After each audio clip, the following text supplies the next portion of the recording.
ఇదివరకు మీరన్నట్టుగా అమ్మాయిని ముందు పంపించేవారు హుహు. హాస్పిటల్‌కి. ఇప్పుడు అవును. ఇద్దరు కపుల్స్‌గా వస్తున్నారు. Yes. At least saving grace yes. కొంత. సో యాక్చువల్లీ కపుల్సే వస్తారు వితౌట్ పేరెంట్స్. అంటే ఓహ్! వాళ్ళ పేరెంట్స్‌కి కూడా చెప్పుకోకుండానే వస్తున్నారు ఈ వస్తారు. మధ్య.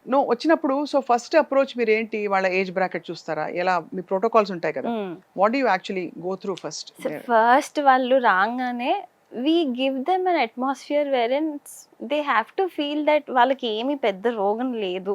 అంటే ఆ రీఅష్యూరెన్స్ అయితే ఇస్తాం. రైట్. హిస్టరీలోనే సగం అర్థమైపోతది ఏంటి ప్రాబ్లమ్ అనేది. Right from the age to they dietary habits, they day to day life style.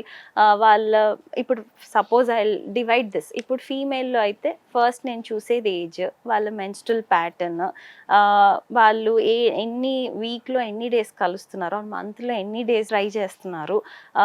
And ఇంకేదన్నా మెడికల్ ఇష్యూస్ ఉన్నాయా? చిన్నప్పటి నుంచి ఏమన్నా మెడికల్ కన్సర్న్స్ ఉన్నాయా? ఫ్యామిలీలో ఇంకెవరికైనా ఉందా? ఫ్యామిలీలో అంటే సిబ్లింగ్స్. అదే. ఇప్పుడు అక్క చెల్లెలకో లేకపోతే అన్న అలా ఏమన్నా ప్రాబ్లమ్ ఉందా? సో ఈ హిస్టరీలోనే సగం అర్థమైపోతుంది. నెక్స్ట్ ఏం చేయాలి? వీళ్ళకి ఏం ప్రాబ్లమ్ ఉంది అని.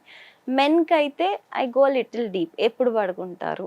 ఫోన్ ఎక్కడ పెట్టుకుంటారు? హాట్ షవర్స్ తీసుకుంటారా? స్మోకింగ్ చేస్తారా? ఆల్కహాల్ ఏమన్నా ఎక్కువగా అంటే వి ఆస్క్. అండ్ అడిక్షన్స్ ఇద్దరికీ అడగాల్సొస్తుంది. ఇదివరకు ఉట్టి మెన్‌కే అడిగేవాళ్ళం. ఇప్పుడు ఫీమేల్స్‌కి గూడా వి ఆర్ ఆస్కింగ్ ఆల్కహాల్ ఏమన్నా తీసుకున్నా because they are consuming. So we have to take that history also. ఈ హిస్టరీలోనే సగం అర్థమైపోతుంది. అంటే I come to at least 60% we can know what is the problem there. Assessment వచ్చేస్తుంది. రైట్. వచ్చేస్తది. ఆ remaining 40% is to just to put a diagnosis. అది. ఇప్పుడు నాకు బేసిక్ ఒక కపుల్‌లో ఫీమేల్‌లో స్కాన్, మెన్‌లో సీమెన్ అనాలిసిస్ చేపిస్తే బ్రాడ్ పిక్చర్ అంతా స్పెక్ట్రమ్‌లో వచ్చేస్తుంది. వచ్చేస్తుంది. రైట్. అండ్ అక్కడి నుంచి ఇంకా ఫర్దర్‌గా we dig in based on their history.